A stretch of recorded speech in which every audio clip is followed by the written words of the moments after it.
What is up, reefers, and welcome back to another episode of Mike's Reef Tank. Today we're going to do a coral spotlight on Montipora. Water parameters for Montipora: temperature between 75 and 80 degrees Fahrenheit, salinity between 1.024 to 1.026, and that's specific gravity, pH 8.1 to 8.4. You want your alkalinity between 8 and 12 DKH, calcium 400 to 450 parts per million, magnesium 1250 to 1350 parts per million. Most Montiporas thrive under high intense lighting, so you want them to be near the top of your aquarium, and with their growth, especially with the Montipora caps, you have to make sure they're in a spot that once they grow, they won't shade any other corals growing beneath them. For water flow, they enjoy a moderate or high flow. Just make sure it's not directly blowing straight onto your Montipora. And for nutrient levels, they like lower nitrates and phosphates.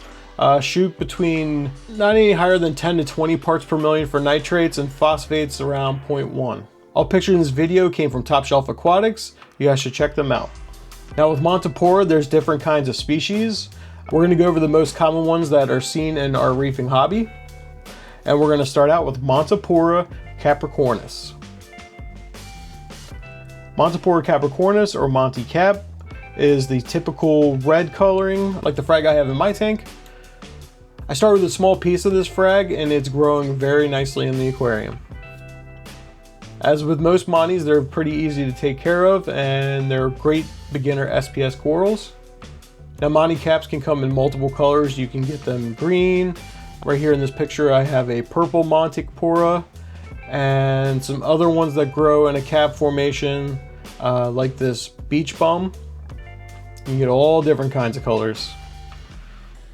Even online, you can find grafted Monties where you have reds and greens mixing, which is pretty cool. Montipora Capricornis is known for beautiful plating growth, and it's a favorite among hobbyists. Our next Montipora we have up is Montipora Digitata.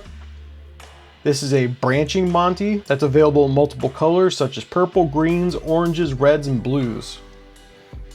This is the frag I have in my aquarium. I believe it's a bubblegum. I'm not 100% sure if it's either a forest fire or a bubblegum. If you guys know, let me know down in the comments. Here's a picture of actual bubblegum from TSA, so you can kind of see a comparison. And the next one I got is a green variety, so you can definitely see there's a bunch of awesome colors for this coral. Next common Monty in the reefing community, Montipora Setosa.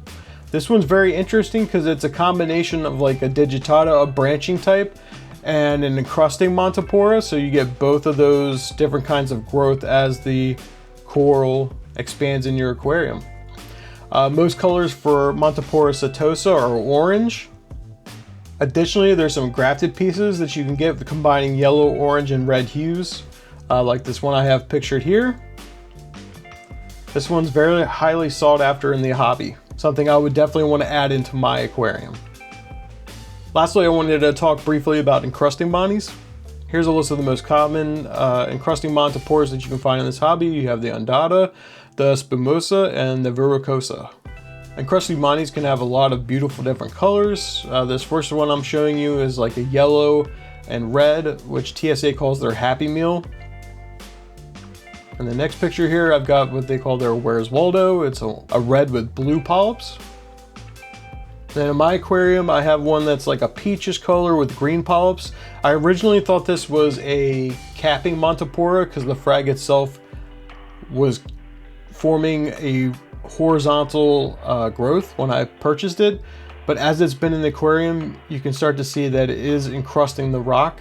So I'll have to be mindful, because the biggest thing about encrusters can be very aggressive out of the Montiporas, and once they get to another SPS colony, they might start stinging and trying to take over that real estate. Alright, that's a quick overview of Montipora. I hope you guys enjoyed this content. Put down in the comments which is your favorite species of Montipora. Right now in my aquarium, it's the Digitata. At first, I was really big into the cap, but now that I'm starting to see the Digitata grow, I like the growth pattern and the different colors that it's giving off. Also, let me know in the comments which is the next coral you'd like me to do a spotlight for. If you enjoyed this content, smash that like button. For more reefing goodness, subscribe, and as always, happy reefing.